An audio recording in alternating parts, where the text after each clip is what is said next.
अपने सपनों की आशिया को दे एक नई पहचान माँ भवानी डेकोर प्राइवेट लिमिटेड के साथ, जो है ऑथराइज्ड डिस्ट्रीब्यूटर ऑफ कजारिया।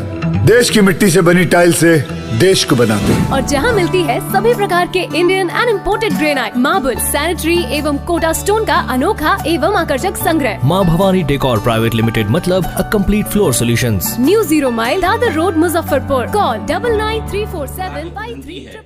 लोग और जो चीज बीमारी से नहीं छूट पाते हैं वो आयुर्वेदिक में आके मतलब कि ज्वाइंट हो, डायबिटीज हो, और इस कोरोना काल में देखा है कि आयुर्वेदिक ने बहुत अच्छा मतलब कि आप लोग ट्रीटमेंट किए हैं, बहुत लोगों को, पेशेंट लोगों को जान बचा है, और चूंकि सरकारी डॉक्टर के रूप में भी जाने जाते हैं सारा चीज, और आयुर्वेदिक से लोग मतलब कि जो है से बहुत लोग जुड़ रहे हैं। इस पर क्या कहना चाहेंगे?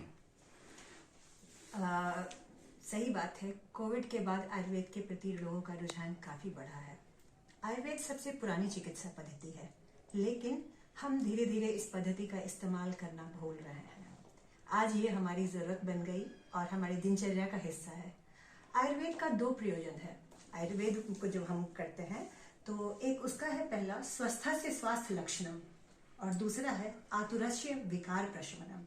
स्वस्था से स्वास्थ्य लक्षणम का अर्थ हुआ स्वस्थ व्यक्ति के स्वास्थ्य की रक्षा करना। आतुरस्य विकार प्रशमनम, रोगी के विकार, जो रोगी जिस विकार से है उसकी चिकित्सा करना। तो रोग की चिकित्सा करना और हम रोगी बने ही ना। आयुर्वेद कहता है आप रोगी बने ही ना, आप ऐसे लाइफस्टाइल को अपनाएं जो आपको रोगी ही ना बनने दे। आज हम अपने गलत जीवन शैली की वजह से रोग की गिरफ्त में आते जा रहे हैं। कहीं ना कहीं हमारा जो आज का भागदौड़ भरा जीवन है हमको बीमारी के करीब लाता जा रहा है। हम योग प्राणायाम से दूर होते जा रहे हैं। हम दातुन करना भूल कर टूथब्रश पकड़ लिए हैं। आज वो डेंटिस्ट के पास हमें जाने को मजबूर कर रहा है। छोटी छोटी बीमारियां, देर से सोना, सुबह देर तक खाली पेट रखना, छोटी छोटी आयुर्वेद को हम जानते नहीं है, लेकिन आयुर्वेद जो है हमारे किचन में बसता है।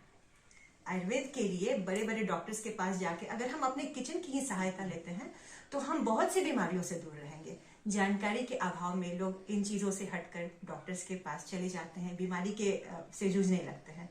तो मेरी एक चिकित्सक होने के नाते, एक आयुर्वेदिक चिकित्सक होने के नाते मेरा ये दायित्व बनता है कि मैं लोगों को इन चीजों से अवगत कराऊं। आज सफाई पे इतना जोर दिया जा रहा है। कोविड के बाद हम हैंड वॉश करने लगे, लेकिन ये सफाई जो है ये तो शुरू से है कि स्वच्छता मेंटेन करना है। पहले हवन धूपन से लेके आयुर्वेद में हर प्रक्रिया होती थी। आज धीरे धीरे हम उस तक आ रहे हैं, लेकिन जो जानकारी और हम जिस अपने इतिहास से दूर होते जा रहे हैं, जिस इतिहास से दूर होते जा रहे हैं, वो चीजें जो है वो आयुर्वेद को अगर हम जानते हैं तो उसके करीब जानते हैं तो हम अपने पुरानी पद्धतियों की ओर जाएंगे। हम उसको अपनाते हैं, हम रोग से दूर रहेंगे। अभी देखा जा रहा है कि लोग मतलब डायबिटीज जो पहले ओल्ड एज वाले को है, और लोग पेट से समस्या लेके दौड़ यहाँ डॉक्टर वहां डॉक्टर, इनके पास, मगर वो डायबिटीज का कोई बहुत ज्यादा चाय कॉफी का उपयोग जो हम आज रोजमर्रा के जीवन में कर रहे हैं। हम अपने स्ट्रेस से हम खाना छोड़ देते हैं, हम फल का सेवन नहीं करते हैं, हम समय पे खाते नहीं हैं, और खाने की जगह हम समोसे पे चले जाते हैं, पिज्जा और बर्गर की तरफ अट्रैक्ट हो जाते हैं। ये बहुत बड़ा कारण है हमारी बीमारी का। हम अपने खाने में स्वाद के लिए हम अजीनोमोटो का प्रयोग कर लेते हैं। हम खाने में तेल का उपयोग ज्यादा करते हैं। शुद्धता की कमी, जो भी मिलावटी पदार्थ आ रही है, वो सारी चीजें इन चीजों के लिए जिम्मेदार है। तो इन चीजों से अगर हम थोड़ा दूर रहते हैं, हम थोड़ा जिसको कहते हैं कि शुद्ध अपने गार्डन में हम सब्जियां उपजाते हैं, हम थोड़ा इन चीजों से अगर दूर रहते हैं, हम थोड़े अपने शरीर को व्यायाम की तरफ प्रेरित करते हैं, तो डायबिटीज से हम बचे रहेंगे। अभी देखा जा रहा है कि जो अभी नॉर्मल डिलीवरी पहले हुआ करता था, अब देख रहे हैं कि सीजर केसेस ज्यादा हो रहे हैं लेडीज में। ऐसा क्यों हो रहा है? मैंने इसके लिए भी बार बार कहा है कि एक स्त्री का, लड़की का शरीर जो कि धीरे धीरे स्त्री बनती है, तो उसमें पोषण का बहुत बड़ा रोल होता है। बहुत बड़ा रोल होता है पोषण में। आज की लड़कियां, मैं कह सकती हूँ, फिर कहती हूँ कि चावल दाल हरी सब्जियों के उपयोग से ज्यादा मैगी और पिज्जा की तरफ जाती हैं। तो ये शारीरिक पोषण तो देता नहीं है। शारीरिक रूप से हम इतने मजबूत हो नहीं पाते हैं कि गर्भ धारण एक बहुत बड़ा स्त्री जीवन का एक बहुत रिस्पॉन्सिबल है कि आप एक गर्भ को धारण करते हैं और आप एक जन्म देते हैं एक बच्चे को। ये बहुत बड़ा दायित्व है। और अपने इस आज इजी लाइफ जिसको हम बोलते हैं, या फिर बोलते हैं दिखावे के जीवन शैली में, जहां लोगों को जो रियलिटी होती है उससे हम नहीं, और हम अपने आप को थोड़ा सा उस फास्ट फूड वाले और उस जीवन शैली की तरफ जो हम प्रेरित कर रहे हैं, ये बहुत बड़ा कारण है। एनीमिया, पिज्जा हमारा एनीमिया दूर नहीं कर सकता है, लेकिन चुकंदर, पालक, गाजर ये हमारे एनीमिया को दूर कर सकते हैं। तो एनीमिया अगर दूर रहेंगे तो हम एक स्वस्थ शिशु को जन्म देने में बहुत हद तक हमें इस रोग से बचा सकेंगे। तो बहुत बड़ा सहयोग होगा आज के बच्चों का अगर वो खान पान सुधार लें, अपने जीवन शैली को सुधार लें, सोने जागने के समय को सुधार लें, अपने रूटीन में व्यायाम को थोड़ा सा कर लें। मुझे लगता है इन सारी चीजों से बचा जा सकता है। अभी देख रहे हैं कि लोग तरह तरह के युवा पीढ़ी बर्बाद हो रहे हैं, तरह तरह के नशीला पदार्थ खाते हैं, जिससे मतलब कि बीमारी को दावत देना हुआ। और इस तरह के उस युवाओं से क्या अपील करना चाहेंगे? ये बहुत ही सीरियस मैटर है। हमारा देश जिसका इतना गौरवशाली इतिहास रहा है, आज कहीं ना कहीं पूरा देश नशे की गिरफ्त में आता है। टी की जगह इस्तेमाल करने लगे, हम टी एडिक्टेड होने लगे, हम तुलसी और मरीच का इस्तेमाल भूलने लगे, चाय में तेज पत्ते का इस्तेमाल हम भूलने लगे।